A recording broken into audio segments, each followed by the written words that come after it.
इधर महाराज धुंधकारी बड़ा वाले थे।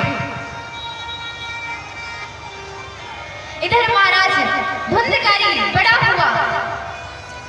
एक दिन उसके पिताजी उसके पास आते हैं, कहते बेटा ये तो बुरे कार्य मत किया करो, तुम छोटे छोटे बच्चों को कुएं में डाल देते हो, परेशान करके ये सब मत किया करो बेटा।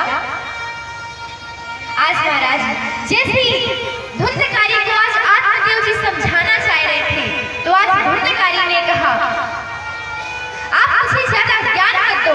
और आज धुंधकारी ने पिता आत्मदेव के ऊपर हाथ उठाना चाहा। आज आत्मदेव जी को बड़ा ही कष्ट हुआ। वो आज गोकर्ण जी के पास जाते हैं। गोकर्ण जी आज उन्हें ज्ञान दे रहे हैं कि पिताजी इस संसार में कोई भी सुखी नहीं है। न चेन्न सुखम किंचन न सुखम चक्रवर्तिनः सुखम अस्ति विरक्तस्य मुनिरेकांत जीविनः। पिताजी सुख केवल विरक्त अवस्था में ही है,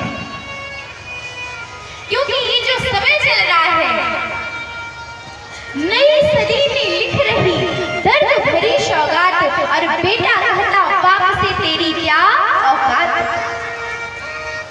तो महाराज ये जो समय चल रहा है बड़ा ही बुरा समय चल रहा है। बेटा पिता की इज्जत नहीं करता,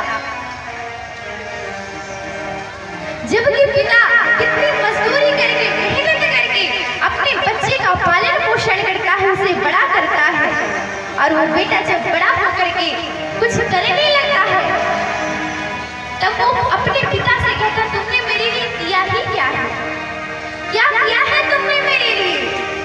जब वो बेटा इस प्रकार से पिता को बोल देता है तब सोचिए कि उस पिता को क्या कष्ट होता होगा, उस पर क्या बीती होगी, जिसने पूरे जीवन भर इतनी मेहनत की, इतनी मजदूरी की, और उस बेटे को पढ़ा लिखा करके बड़ा कर दिया कि मेरा बेटा बड़ा हो जाएगा, नौकरी करेगा और बुढ़ापे में मेरी सेवा करेगा। वही बेटा जब छोटा रहता है तो पिताजी के साथ कहीं घूमने जाता है।